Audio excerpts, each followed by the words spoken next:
दोस्तों, यमन देश में एक ऐसा आइलैंड मौजूद है जिस पर बड़ी बड़ी कंट्रीज अपनी नजरें गड़ाए बैठी हैं कि कब उन्हें मौका मिले और वो यमन के उस आइलैंड पर कब्जा कर सकें। इस टापू का नाम है सोकोट्रा। ये इतना ज्यादा अलग है कि यहाँ पर ऐसे ऐसे पेड़ उगते हैं कि इसे एलियंस का आइलैंड तक कहा जाता है। यहाँ तक कि यहाँ के जो पेड़ हैं, अगर आप उन्हें काटोगे तो उनमें से खून बहता हुआ भी दिखेगा।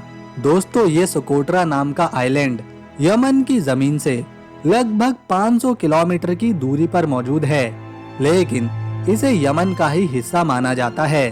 पूरी दुनिया इस आइलैंड पर कब्जा करना चाहती है, जिसके पीछे की वजह है सोकोट्रा की लोकेशन, क्योंकि ये उस जगह पर मौजूद है जहां से दुनिया की 40% कार्गो शिप होकर गुजरती है। इसके नजदीक से अरबों रुपए का माल समुद्री जहाजों से एक जगह से दूसरी जगह ले जाया जाता है। अरब देश और पर्शियन गल्फ के बड़े बड़े तेल के जहाज और गैस के टैंकर इस आइलैंड के पास से गुजरते हैं, जिसके बाद ये जहाज यमन में एंट्री करते हैं और वहां पर मौजूद है बाब अल मंदब स्ट्रेट, और फिर ये जहाज रेड सी तक पहुंच जाते हैं, जहां यमन के हूथी का सबसे ज्यादा दबदबा चलता है।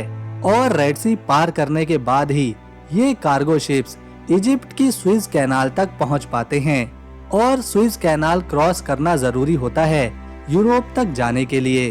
तो आप समझ सकते हैं कि सोकोट्रा आइलैंड की लोकेशन कितनी ज्यादा खास है इन कार्गो शिप्स के लिए। यूरोप तक पहुंचने के लिए जो सबसे पहला समुद्र का पॉइंट है वो सोकोट्रा आइलैंड से होकर ही गुजरता है, जहां से इन सभी जहाजों पर आसानी से नजर रखी जा सकती है।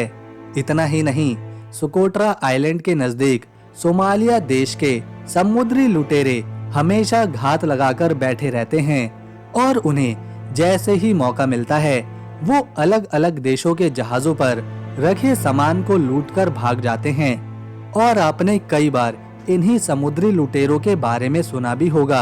दोस्तों, इसी वजह से इन्हीं समुद्री लुटेरों से बचने के लिए भी यमन का सोकोट्रा आइलैंड बहुत ही अहम बन जाता है। इसी तरह के कई और रीजंस हैं। ईरान, कतर, यूएई और सऊदी अरब जैसे देश पिछले कई दशकों से यमन के सोकोट्रा आइलैंड को अपने कंट्रोल में लेना चाहते हैं, लेकिन अभी तक भी इनमें से कोई भी देश कामयाब नहीं हो सका है, क्योंकि यमन इनके बीच में एक चट्टान बनकर खड़ा हुआ है। दोस्तों, इस आइलैंड पर कुल मिलाकर 70 से 80 हजार लोग रहते हैं, जिनका जीवन मछली पकड़ना और खजूर का एक्सपोर्ट करके चलता है।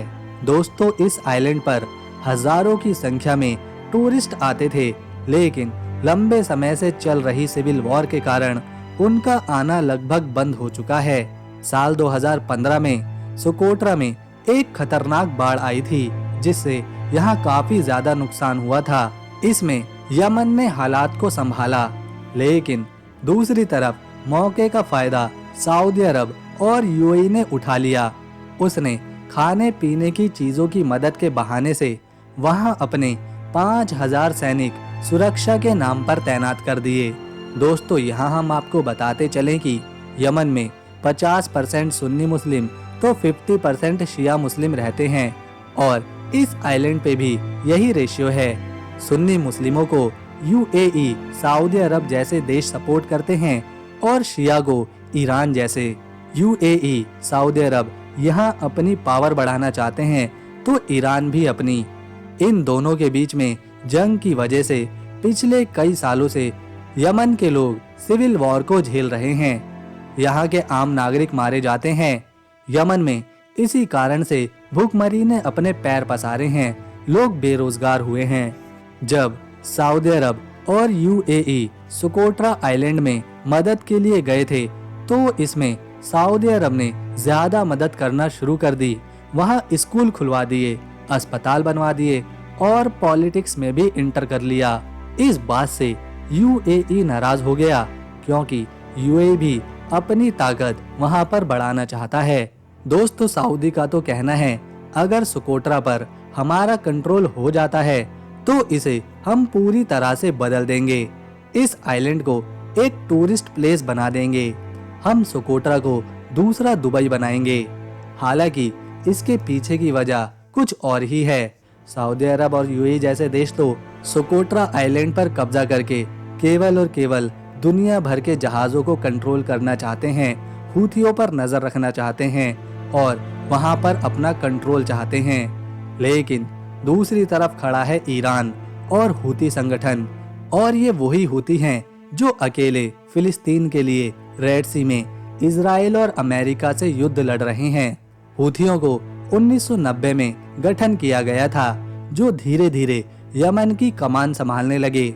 इसी वजह से यमन की पॉलिटिक्स में इनका अहम किरदार रहता है और ये सऊदी, यूएई जैसे देशों के यमन में एंट्री करने के सपने को फेल करते रहे हैं। यहाँ हम आपको बताते चलें कि पिछले 10 सालों में यमन पर सऊदी अरब ने 24,000 से ज्यादा हमले किए हैं। फिर भी यमन आज भी उसी तरह से डटकर खड़ा हुआ है। भले ही यहाँ के लोग भूखमरी से जूझ रहे हों, लेकिन इनके चेहरे पर आपको खुशी नजर आएगी। किसी भी बात से आपको ये परेशान नहीं दिखेंगे। दोस्तों, जो सोकोट्रा आइलैंड है, अगर वहाँ सऊदी अरब का कंट्रोल हो जाता है तो वो धीरे धीरे यमन की मेनलैंड में इंटर होने की कोशिश करने लगेगा और पूरे यमन को अपने मुताबिक चलाएगा। सोकोट्रा ज्यादा बड़ा आइलैंड नहीं है, ये सिर्फ 3,796 स्क्वायर किलोमीटर में फैला हुआ है। फिर भी इसकी लोकेशन इतनी खास है कि दुनिया भर की बड़ी बड़ी कंट्रीज इस पर नजर गड़ाए बैठी रहती हैं। आपको जानकर हैरानी होगी कि सोकोट्रा में पाई जाने वाली पेड़ों की 37% प्रजातियां ऐसी हैं जो सिर्फ इसी आइलैंड पर मिलती हैं। 90% ऐसे सांप और दूसरे रेंगने वाले कीड़े यहाँ पर रहते हैं जो आपको पूरी दुनिया में कहीं भी देखने को नहीं मिल सकते। इसके अलावा सोकोट्रा आइलैंड में जो घोंगे रहते हैं वो भी केवल आपको यहीं पर देखने को मिलेंगे। इसी बात से आप अंदाजा लगा सकते हैं कि ये आइलैंड कितना ज्यादा दिलचस्प और खास बनता है। ये पूरा आइलैंड बड़े बड़े पहाड़, पठार और ऊंची झाड़ियों से घिरा हुआ है। क्योंकि ये यमन का हिस्सा है तो यहाँ करेंसी भी यमनी रियाल चलता है और एक यमनी रियाल भारत के 0.33 पैसे के बराबर होता है। इस आइलैंड पर हर साल 3 से 4,000 लोग विजिट करते हैं और आइलैंड के लोगों के लिए ये एक इनकम का सोर्स भी बन जाता है। जबकि पूरे यमन की ज्यादातर कमाई कच्चे तेल से होती है और यमन के 50% से भी ज्यादा लोग खेती करके अपनी जिंदगी चलाते हैं। अगर हम यमन के लोगों की हर महीने की कमाई देखें तो ये $285 यानी कि 23,000 रुपए के आसपास है। वहीं यमन की कैपिटल सिटी सना शहर है, जो पूरे यमन का सबसे खूबसूरत और बड़ा शहर भी है। जिस तरह यमन का सोकोट्रा आइलैंड खूबसूरती से लबालब भरा हुआ है, इसी तरह के लगभग पूरे यमन में 200 से भी ज्यादा आइलैंड्स मौजूद हैं जो इस सदियों पुराने देश की खूबसूरती बढ़ाते आए हैं। पूरे यमन देश पर एक अलग से सेपरेट वीडियोस बनाकर हम यमन की हर छोटी बड़ी बात के बारे में जानेंगे। लेकिन आज के लिए अगर आपको इन्फॉर्मेशन पसंद आई तो इसे एक लाइक दें, शेयर करें और चैनल को सब्सक्राइब कर बेल आइकन दबाएं ताकि आने वाली नई वीडियो की अपडेट आपको मिले सबसे पहले। हम मिलेंगे नेक्स्ट वीडियो में। तब तक के लिए नमस्कार, अपना ख्याल रखें।